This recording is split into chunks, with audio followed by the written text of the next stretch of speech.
The funeral had been perfectly orchestrated, just like everything else in the Thompson family.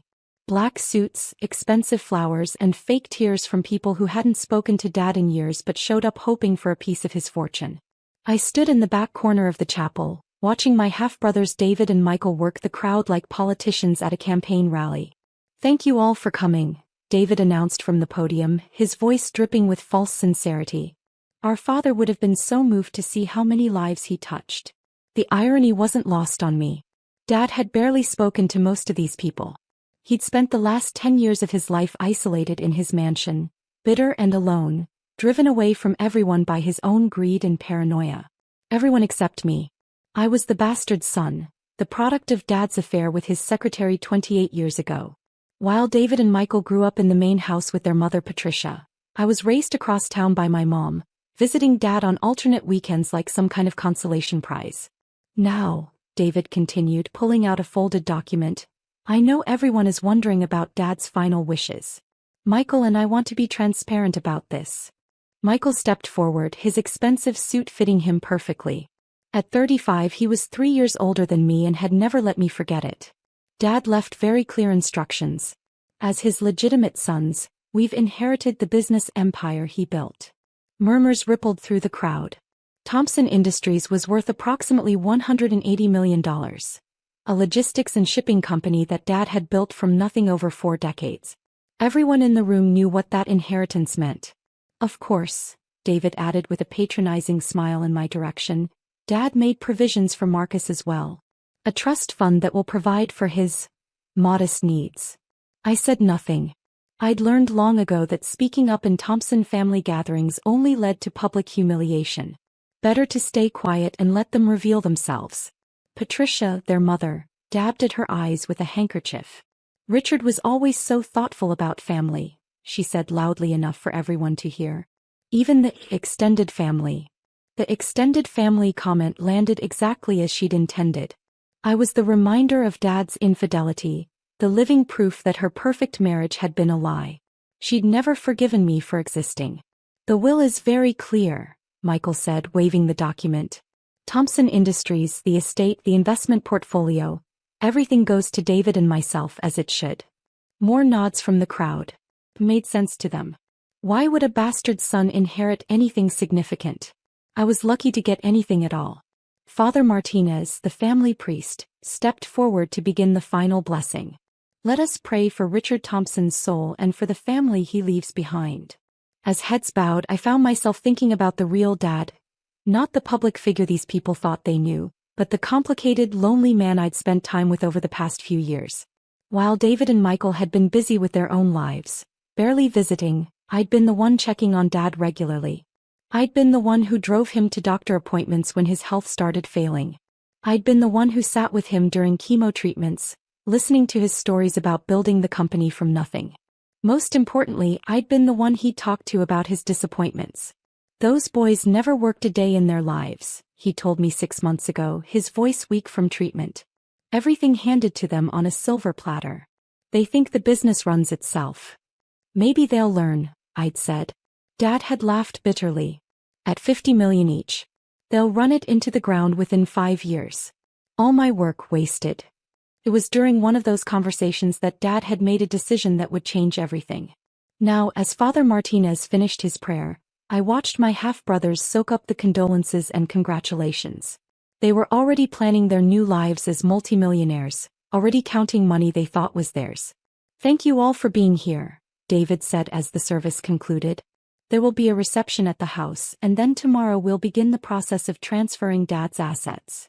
People began filing out, stopping to shake hands with David and Michael, offering their sympathies and their congratulations on their inheritance. A few people nodded at me politely, but most ignored me entirely. I was about to leave when the chapel doors opened and an elderly man in an expensive suit walked in. He looked around the room with sharp eyes behind wire-rimmed glasses, clearly searching for someone. "Excuse me," he called out in a clear, authoritative voice. "I'm looking for the Thompson family. I'm Robert Harrison from Harrison, Wells and Associates." David stepped forward immediately. "I'm David Thompson. This is my brother Michael. We've been expecting you." "Actually," the man said, consulting a leather portfolio, I'm looking for Marcus Thompson specifically. The room fell silent. All eyes turned to me as I raised my hand uncertainly. I'm Marcus. Mr. Harrison walked over to me with purpose. Mr. Thompson, I'm sorry for your loss. Your father was a remarkable man. Thank you, I said quietly. I need to speak with you about your father's estate. Is there somewhere private we can talk? David interrupted loudly. Excuse me, Mr. Harrison, but there must be some mistake. The estate matters have already been settled. My brother and I are the primary beneficiaries. Mr. Harrison turned to David with a confused expression. I'm sorry, who are you exactly? David Thompson. Richard Thompson's son. And you are? Michael Thompson. Also Richard's son.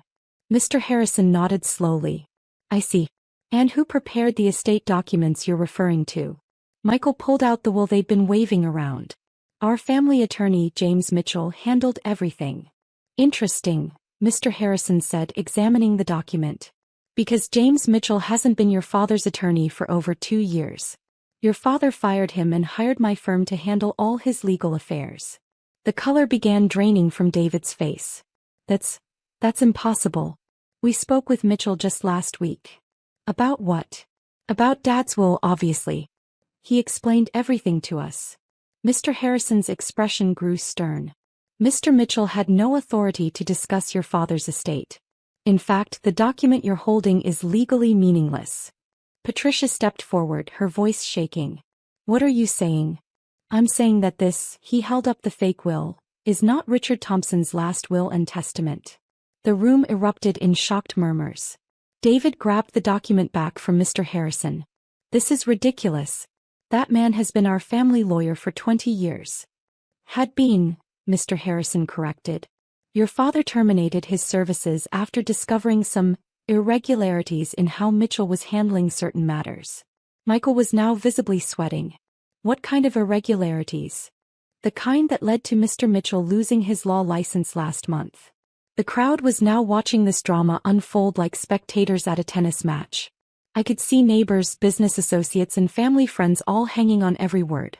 Now then, Mr. Harrison continued, turning back to me.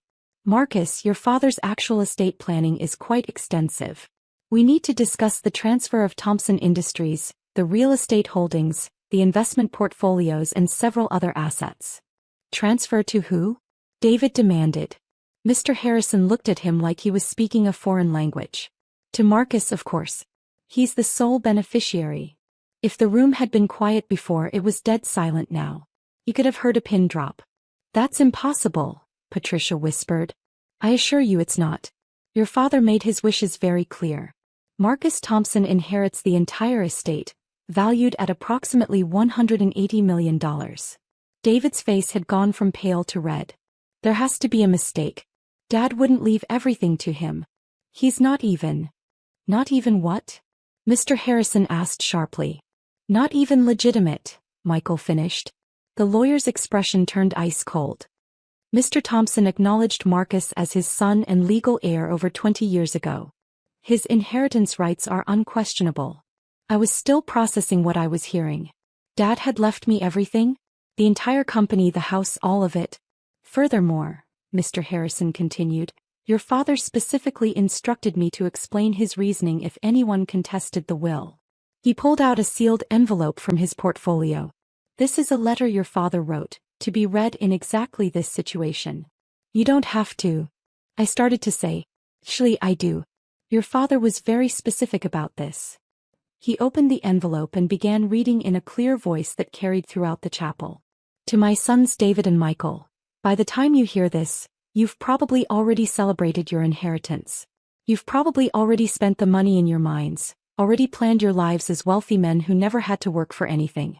The truth is, I've been watching all of you for years. I've seen who visits me when I'm sick, who calls just to check on me, who actually cares about me as a person rather than as a bank account. Marcus has been a son to me in every way that matters. He's worked summers at the company since he was 16, learning the business from the ground up. He's driven me to medical appointments, sat with me during treatments, and been there when I needed family. David and Michael, you've visited me exactly 4 times in the past 2 years, and 3 of those visits were to ask for money. Marcus has never asked me for anything. He's built his own life, earned his own money and treated me with respect not because of what I could give him, but because I'm his father. Therefore I leave my entire estate to Marcus Thompson, confident that he will honor the family name and use these resources wisely. To David and Michael, you each have trust funds worth $500,000 that I established years ago. That money, combined with your educations and your opportunities, should be enough to build your own lives. I suggest you learn to work for what you want just like I did. Mr. Harrison folded the letter and looked around the room. The will is ironclad, witnessed by 3 independent parties and filed with the probate court. There are no grounds for contest. The silence stretched on for what felt like forever. Finally, David found his voice. This is insane. Dad was obviously not in his right mind. He was sick, he was on medication. Your father was evaluated by 2 independent psychiatrists before signing this will, Mr. Harrison interrupted. He was found to be completely competent and clear-minded. Michael turned to me with fury in his eyes. You manipulated him. You took advantage of a sick old man. Actually, Mr. Harrison said before I could respond, your father specifically anticipated that accusation.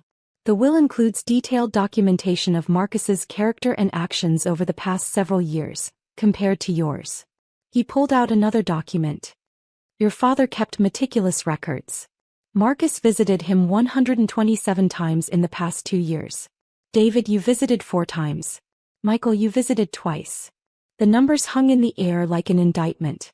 Marcus drove your father to 23 medical appointments. Neither of you offered to help with even one. Patricia was now crying, but not from grief. From rage. When your father was hospitalized last Christmas, Mr. Harrison continued, Marcus spent 3 days sleeping in the hospital chair. You 2 didn't even know he was there until Marcus called you. We had our own lives. David protested. Indeed you did. Lives funded by trust funds your father established, jobs at companies where your father was a major investor, houses purchased with down payments your father provided. And yet when he needed you, you were nowhere to be found. The crowd was now openly staring at David and Michael with a mixture of shock and disgust. These weren't grieving sons. They were opportunists who'd been caught. There's one more thing, Mr. Harrison said, turning back to me. Your father wanted you to know about the company. Thompson Industries has been struggling for the past 3 years, largely due to poor decisions made by the current management team. He gestured toward David and Michael. Your father had been planning to restructure the entire operation. He felt that new leadership was necessary to save the company and its 847 employees. What does that mean? I asked. It means you now own a company that employs nearly 1,000 people, and your decisions will determine whether they keep their jobs. The weight of that responsibility hit me immediately. This wasn't just about inheriting money. It was about inheriting the livelihoods of hundreds of families. Your father believed you were the only one who could turn the company around. He's been watching how you handle pressure, how you treat people, how you make decisions. This inheritance isn't just a gift, it's a test. David was now shaking with rage. This is theft. Plain and simple theft. No, I said quietly, speaking up for the first time. This is consequences. Everyone turned to look at me. For 10 years you 2 treated Dad like an ATM machine. You showed up when you needed money, ignored him when you didn't. You never worked at the company, never learned the business, never cared about anything except what you could get from him. My voice grew stronger. I didn't visit Dad to get an inheritance. I visited him because he was my father and he was alone and he was scared. Patricia stepped forward. You have no right to judge us. You're right, I said. I don't.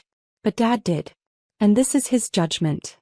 Mr. Harrison cleared his throat. The estate transfer will begin immediately. Marcus, we need to schedule several meetings to review all the assets and business operations. Of course. There is one final item, he said, pulling out a small envelope. Your father wanted you to have this privately.